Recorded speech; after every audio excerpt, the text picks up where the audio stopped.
Defezioni prima ancora dell'inizio del weekend e il continuo non è stato migliore, tanti infortuni, tante cadute in un weekend condizionato dal meteo e dalla particolarità del layout di questo tracciato. Andiamo a vedere che cosa è successo con Post MotoGP.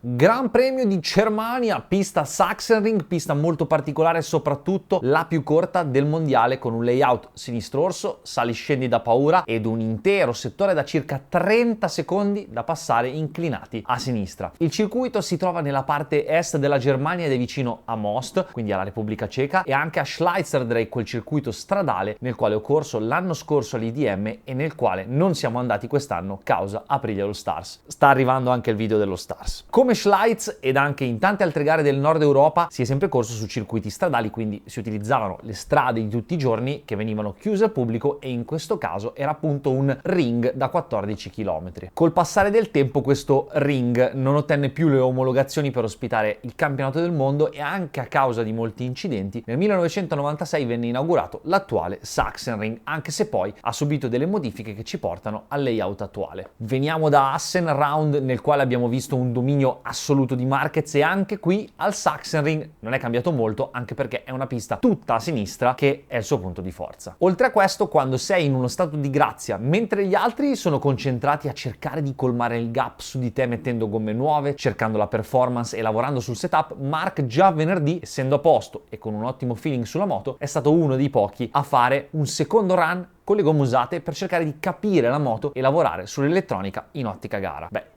inutile dirvi che la scelta ha pagato. Già da venerdì sono state molto veloci anche le KTM, Viñales, Acosta, Binder, esatto, manca Bastianini perché è il primo degli out, non si è nemmeno presentato a causa di una sospetta appendicite, gastroenterite, ancora devono capire che cos'è, mentre il secondo infortunio per KTM è di Viñales, che ha fatto un tempo esagerato, riuscendo poi a cedere alla Q2, ma a causa della caduta si è fatto male alla spalla, quindi unfit. Parlando appunto di qualifiche, da FP2 in poi, quindi da sabato mattina, tutto bagnato, così come la sprint race. Pole position, Marc, secondo Zarco, terzo Bez e quarto Franco Morbidelli, che anche lui ci abbandonerà durante il weekend a causa della caduta nella sprint race, nella quale si è procurato un bel danno alla spalla e quindi unfit. Altra defezione. Parentesi, ha dato una mina incredibile. Dopo vi faccio ragionare su una cosa, ma prima di questo, se ci fate caso, siamo in Germania e non c'è nemmeno un pilota tedesco che corre in MotoGP, quindi tutti gli addetti ai lavori hanno sicuramente utilizzato Saily per i loro dati del telefono. Che cos'è Saily? Non è nient'altro che una eSIM, quindi una SIM elettronica virtuale che ci permette di disporre dei dati per navigare in internet, quindi la navigazione da cellulare in qualsiasi stato noi ci troviamo. Con Saily non c'è bisogno di scaricare una eSIM per ogni paese, scarichi la tua e poi puoi aggiungere i dati dello stesso paese se ti servono più giga oppure anche di altri paesi. Ci sono anche vari pacchetti, si può scegliere più o meno giga, esistono i piani regionali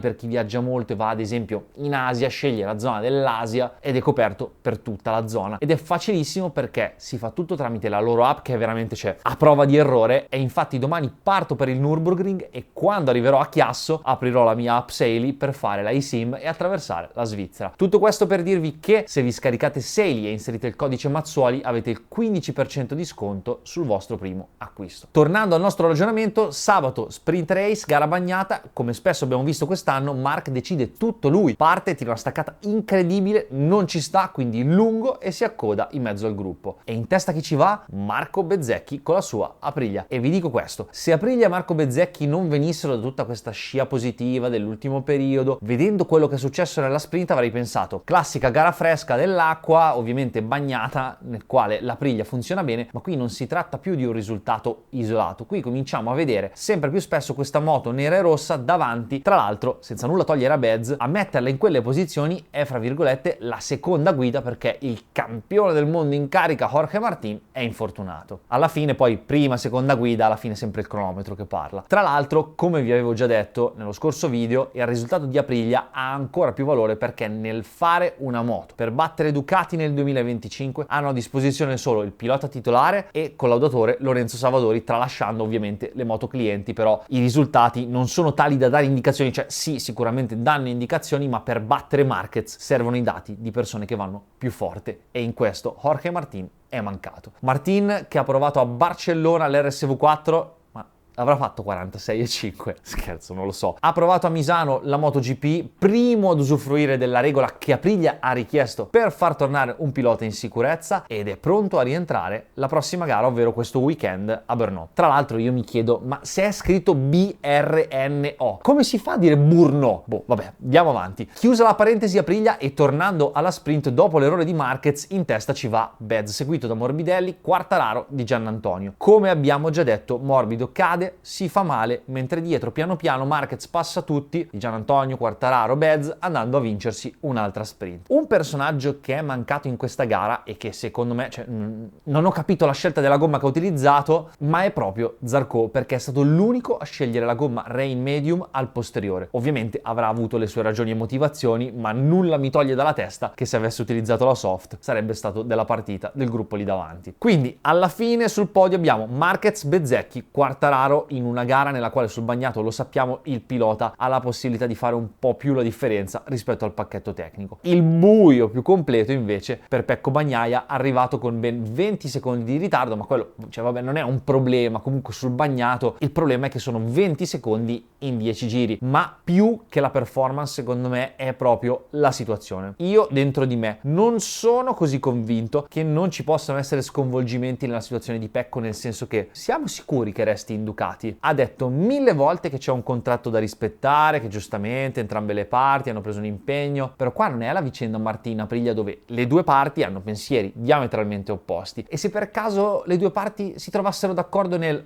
"oh ragazzi, io ho bisogno di nuovi stimoli", e la Ducati si toglie un pilota che anche se fa terzo si lamenta e ha un'aurea di negatività tutte le domeniche, e la tua azienda non si può neanche dirgli che non abbiano fatto niente, cioè gli hanno portato un telaio nuovo, gli hanno fatto provare le cose, cioè a mio avviso Pecco sta anche facendo una buona stagione, semplicemente c'è qualcuno che va più forte, basta. Anzi, tutto questo casino mediatico della rivalità, oppressione di Marquez, dei suoi risultati, il cercare i decimi cambiando la moto, cambiando questo, cambiando quello, a volte da pilota ti perdi e alla fine il risultato è che vai più piano e raccogli anche meno di quello che potresti raccogliere. Per questo secondo me il discorso nuovi stimoli, magari cambiando casa, potrebbe non essere stupido per entrambe le parti, ma siccome io non sono un giornalista caccia di scoop, aspetteremo, staremo a vedere quello che succederà e poi ne discuteremo. Ovviamente, come in tutte le storie più belle e più avvincenti, deve cambiare tutto, quindi venerdì asciutto, sabato completamente bagnato, domenica asciutto con l'aggravante di fare il warm-up bagnato, quindi se non hai nemmeno un warm-up per provare, cioè, capito, no? Quindi ovviamente per tutti bisogna improvvisare, setup, consumo gomma, strategia di gara, eccetera, eccetera, eccetera. Quindi quei giri in più fatti da Marquez sicuramente sono stati molto utili, anche se nella sua situazione si aiutano, ma tanto qua è talmente tanto superiore che non servirebbe nemmeno. Infatti non a caso ha vinto qui dal 2013 al 2019 tutti gli anni, ed è proprio qui che accade l'impensabile. Cioè ieri gara bagnata, pericolosissima, tutte curve a sinistra, poche curve a destra, cioè per un pilota è proprio la situazione più difficile del mondo, anche per un team, per la moto. Un caduto. Domenica gara asciutta, sono caduti tutti. Ma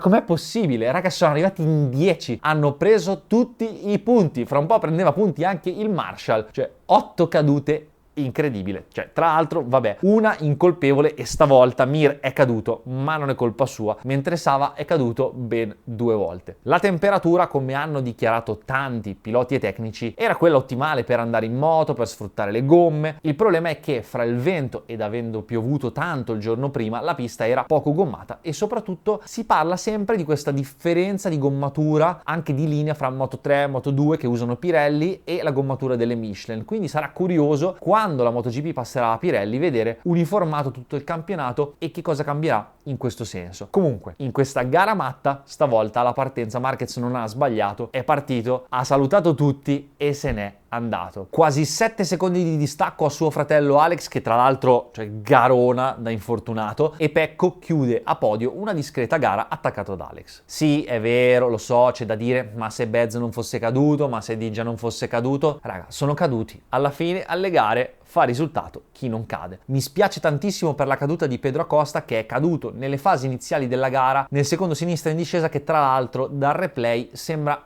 abbia fatto tutto come sempre senza neanche prendere cordoli, linee bianche, eppure si è chiuso il davanti e ciao. Fuori dal podio è arrivato anche Fabio Quartararo con la sua Yamaha, a setup improvvisato come ha dichiarato Meregalli, ed è riuscito a mettere dietro Aldeguer, Marini, Binder, Miller, Raul Fernandez e non dico Rins perché è arrivato veramente indietrissimo. A proposito di Rins, l'anno scorso ha firmato il biennale 25-26 con Yamaha, ma i risultati sono veramente, cioè possiamo dire, scarsi, e dico possiamo col punto di domanda perché tutte le volte che si parla di MotoGP comunque facciamo attenzione che stiamo parlando sempre di fenomeni, però dati alla mano arriva spesso dietro alle moto clienti Pramac con Oliveira, Miller e alle Trackhouse di Ogura e Fernandez. Sicuramente qualche strascico di quel brutto incidente al Mugello all'Arrabbiata 1, nel quale si era rotto tibia e perone, se lo porta un po' dietro. Comunque, parlando sempre di Yamaha, hanno cominciato a provare il V4. Ricordiamoci che la Yamaha attuale è l'unica moto 4 cilindri in linea rimasta in griglia, che dopo tanti anni anche loro si sono omologati al motore AV, che è innegabile, ha troppi vantaggi rispetto al 4 cilindri in linea. Tra l'altro, piccola parentesi, discorso inverso nelle derivate di serie, ragionate su che moto sta vincendo tutte le gare. A proposito di questo, domani uscirà il post Superbike sulla gara di Donington. Comunque pare che il nuovo motore sia impressionante, ma che ancora sia un po' acerbo e che a livello di tempo sul giro ancora non ci siamo, ma oltre ai test ci faranno una wildcard già quest'anno? Sicuramente l'anno prossimo, essendo l'ultimo anno di motori 1000 di cilindrata, lo utilizzeranno per provare lo schema V e poi declassarlo alla cilindrata 800 con il cambio regolamentare del 2027. Della serie, intanto vediamo se funziona e ci prepariamo al 2027. Comunque, fra pochi giorni si torna a Brno,